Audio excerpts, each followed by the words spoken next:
How's it going, everyone? Hopefully you're all enjoying 10.1 so far.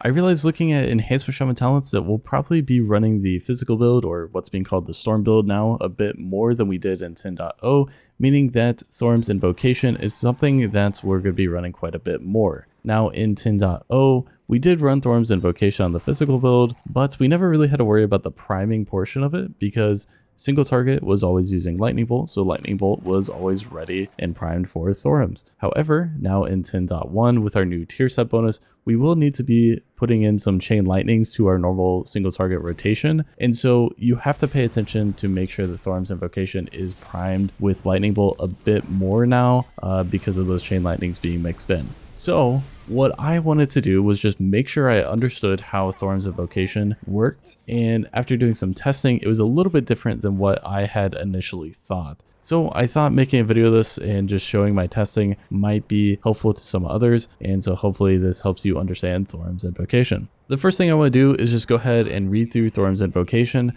talk about what the talent does, and then talk about what it means to have Thorims primed. Thorim's Invocation is the talent at the bottom right of the Enhancement Shaman tree. It's down below the Ascendance or Deeply Rooted Choice node. And what it does is it causes our Lightning Bolt and Chain Lightning damage to be increased by 20%. And then more importantly, while Ascendance is active, Wind Strike automatically consumes up to 5 Maelstrom weapon stacks to discharge either a Lightning Bolt or Chain Lightning based on whichever we have most recently used. With that in mind, when someone says that you need to make sure that Thorim's is primed, what that means is that you need to make sure that the last Maelstrom weapon spender you used between Lightning Bolt and Chain Lightning is the one that you are prepared for Ascendance to be using on your Wind Strikes. And so in a AoE situation, you would want to make sure that the last spender you use between Lightning Bolt and Chain Lightning was Chain Lightning. That way your Wind Strikes will be casting off additional Chain Lightnings, whereas in single target, you do want to make sure that the last spender you use between those was a Lightning Bolt. That way your Wind Strikes are casting off more of those Lightning Bolts. Now, it is important to note here that when it says it consumes up to 5 Maelstrom weapon stacks, it is always going to be only 5 Maelstrom weapon stacks. Even if you're running Overflowing Maelstrom and casting a Lightning Bolt or Chain Lightning normally can consume up to 10 stacks, Thorim's is still only going to be capped at that up to 5 stack amount. Okay, now that hopefully you have an idea of what Thorim's Invocation is and what priming it means, how can we know if we're primed on either a Lightning Bolt or a Chain Lightning? Obviously, if the last thing you cast was a Lightning Bolt or Chain Lightning, then you should know that it's going to cast a Lightning Bolt or Chain Lightning. But what does it default to? What happens when we cast Lava Burst and Elemental Blast? What happens when we die? What happens if we go through a loading screen? What happens if our game reloads?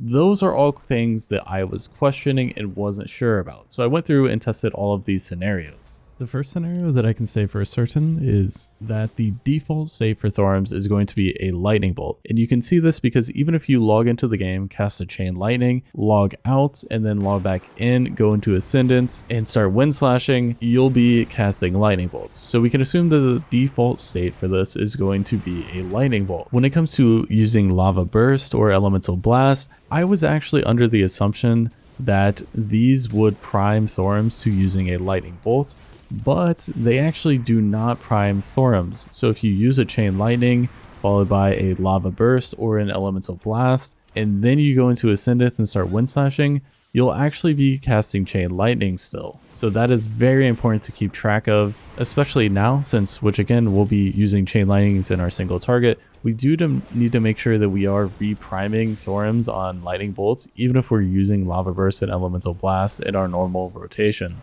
Dying is another interesting case where it actually does not reset Thorim's to what the default is. So if I cast a Chain Lightning, I die, resurrect, go into Ascendance, and Wind Slash, it's actually going to continue to use Chain Lightning. So this is something that I think is going to be especially important to keep in mind during raid when you are kind of getting consistent boss pulls in, dying, doing a new pull, You just need to make sure that the last thing you used was a lightning bolt, or be prepared to use a lightning bolt early on in each pull. And when it comes to reloading your game or even going through a loading screen to a different zone, neither of these situations reset Thorim to the default action either. So again, if you use Chain Lightning and then reload your game, or Chain Lightning and then go through a portal somewhere, once you activate Ascendance again and start wind slashing, those will be activating Chain Lightning still. Which again, this probably isn't a huge issue, but it's definitely something to kind of keep in mind. It does kind of suck that reloading doesn't reset it to its default state, because I think that would have been a nice way to not have to worry about this at the beginning of every single pull and raid. If you are worried that the last thing you used was a Chain Lightning and you need to reprime it, it would be nice if there's like an easier way built in to just kind of quickly reprime this,